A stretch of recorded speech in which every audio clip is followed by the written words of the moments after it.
Hello ഗീസ്, അപ്പൊ ശനി ഞായറൊക്കെ ആയിട്ട് നേരെ വീട്ടിൽ പോയേക്കാന്ന് വിചാരിച്ചു. കഴിഞ്ഞ ആഴ്ച വീട്ടിൽ പോയൊന്നുമില്ല, പിന്നെ ഇവിടെ നിന്നിട്ട് വലിയ കാര്യമൊന്നുമില്ലല്ലോ. അങ്ങനെ നേരെ ഒരു റാപ്പിഡ് ബുക്ക് ചെയ്ത് നേരെ കോഴിക്കോട് റെയിൽവേ സ്റ്റേഷനിലോട്ട് ചെന്ന് ടിക്കറ്റ് ഒക്കെ എടുത്ത് ട്രെയിൻ വരാൻ വേണ്ടി കാത്തിരിക്കുമായിരുന്നു. അങ്ങനെ ട്രെയിൻ വന്ന് ഏറനാട് ഞാൻ കേട്ടാ പോയത്. കയറിയപ്പോൾ തന്നെ ഫുള്ള് കാലിയായിരുന്നു, ഫുള്ള് സീറ്റൊക്കെ ഉണ്ടായിരുന്നു. അങ്ങനെ നേരെ സീറ്റൊക്കെ കിട്ടി നേരെ ട്രെയിനിൽ കയറി. പിന്നെ കുറച്ച് നേരം കഴിഞ്ഞപ്പോൾ തന്നെ ഒരു പുള്ളി അത് മിഠായിയൊക്കെ ആയിട്ട് വന്നു. അപ്പൊ ഞാൻ രാവിലെ ഒന്നും കഴിച്ചിട്ടില്ലായിരുന്നു. അങ്ങനെ ഒരു സ്നിക്കേഴ്സ് മേടിച്ച് കഴിച്ച് അത് കഴിഞ്ഞപ്പോൾ പിന്നെ ലേസും വെള്ളമൊക്കെ ആയിട്ട് വേറൊരു ചേട്ടൻ വന്ന് പിന്നെ അതും രണ്ടും ഓരോന്നങ്ങ് മേടിച്ചു. അന്നേരമാണ് അൺഎക്സ്പെക്ടഡ് ആയിട്ട് ഞാൻ ഈ ഒരു വ്ളോഗറിനെ കാണുന്നത്. വീട് ആലപ്പുഴയിലാണെന്നുണ്ടെങ്കിലും ശരിക്കും പറഞ്ഞാൽ മലപ്പുറംകാർക്കായിരിക്കും ഏറ്റവും കൂടുതൽ അറിയാവുന്നത്. മലപ്പുറത്തെ കണ്ണനാണ് ഏറ്റവും കൂടുതൽ ചെയ്യുന്നത്. പിന്നെ അവളുടെ കൂട്ടത്തിൽ അവളുടെ ഒരു ഫ്രണ്ട് കൂടെ ഉണ്ടായിരുന്നു. പിന്നെ അവർ രണ്ടുപേരും തിരൂരിൽ കയറിയത്. അവിടുന്ന് അവർ രണ്ടുപേരും കയറിയുണ്ട്. പിന്നെ അങ്ങോട്ട് വലിയ പോസ്റ്റ് ഒന്നും ഇല്ലായിരുന്നു. നമ്മൾ ഗെയിമുകളെയും ഫുഡ് അടിയൊക്കെ ആയിട്ട് അങ്ങനെ ആലപ്പുഴ പെട്ടെന്നാണ് എത്തിയത്.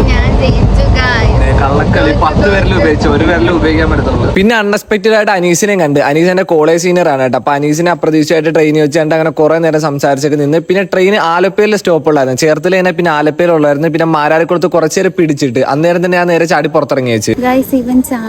ഇവൻ ആലപ്പുഴ ഇറങ്ങാറിഞ്ഞിട്ട് മാരാരിക്കുളം ഇറങ്ങിട്ട് അങ്ങനെ എല്ലാവർക്കും യാത്രയും പറഞ്ഞ് ട്രെയിനും പോയി. അങ്ങനെ അവിടെ ഞാൻ റെയിൽവേ ക്രോസും ചാടിക്കടന്ന് നേരെ റെയിൽവേ സ്റ്റേഷന്റെ പുറത്ത് നിന്നപ്പോൾ അനിയത്തി വിളിക്കാൻ വേണ്ടി വന്ന് അങ്ങനെ വണ്ടി എടുത്തുകൊണ്ട് നേരെ വീട്ടിലോട്ട് വെച്ച്. അപ്പൊ എന്തായാലും ഇന്നത്തെ വീഡിയോ ഇത്രയേ ഉള്ളൂ. Okay, by.